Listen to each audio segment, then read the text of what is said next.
This is Secular Parenting. I am Ginger Jesus. Today I want to ask, how do you beat up your kids? What? We're rolling. Oh, I'll edit it out, don't worry. okay. Like, comment, subscribe. Do it again? I'm fine. Okay. Research has shown that roughhousing with your children is good for them. It promotes intelligence, it promotes physical well-being, it promotes emotional well-being, it fine motor skill. It helps to create a physical, emotional bond between parent and child. It does all these beautiful, amazing things for your child, which is the reason why everybody says, wrestle with your kids, roughhouse with your children, right? And I love beating my kids up. Like, I'll start a play fight with my kids at the drop of a hat just because I'm bored and they're bored and neither one of us is doing anything. And then we have a great time. Throw each other around, throw each other into the couch. But, you know, it can be difficult and it can be daunting because children are fragile. Children get hurt easy.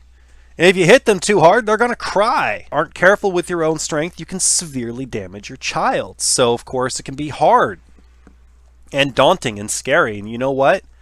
Do it anyways. Wrestle with your kids because that's part of the process. You and your child learning together where each other's limitations are, where each other's boundaries are, will help create a new level of trust and a new level of emotional intimacy. But most importantly, as men in our culture or in most cultures around the world, it's seen almost taboo for me to show physical affection towards my children. Hugging, kissing on the cheek, holding hands, stuff like that after a certain age is just considered wrong, I guess, which is fine. I have no problem bucking against that taboo until my child decides that they no longer want that kind of attention from me.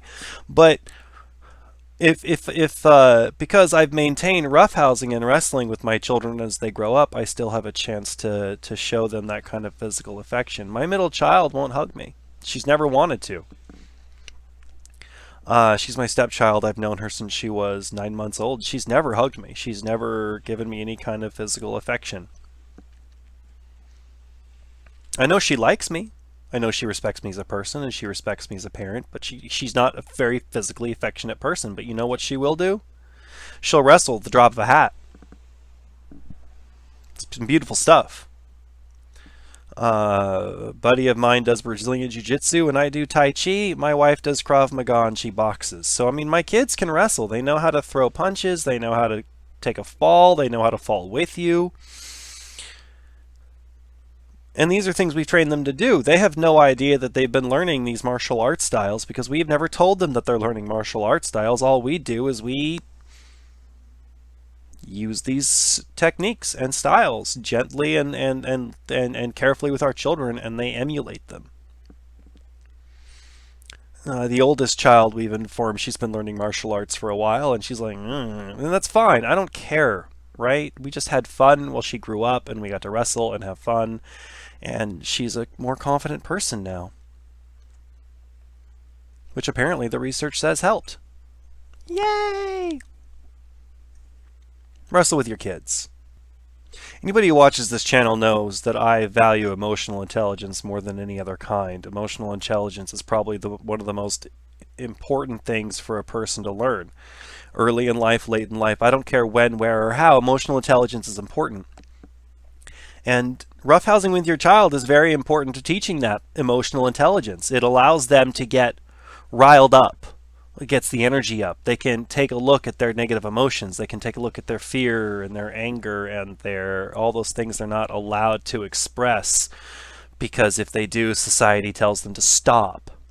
Roughhousing is a chance for them to take those emotions and put them somewhere. And you as the parent have a chance to help them channel that stuff.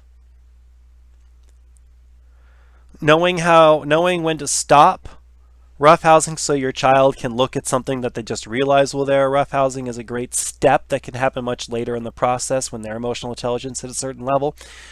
But otherwise, just knowing how to be careful with your child. Big part of this comes when you're done roughhousing with your child. When you're done wrestling with your child, when it's time to calm down, when it's time to stop, what do you say? How do you calm down? How do you teach them to regulate their emotion? This is a perfect chance. You have a chance to completely get their emotions all the way up in a controlled environment and then help them come down. It's one of the few opportunities you're ever going to have. You might as well use it and exploit it.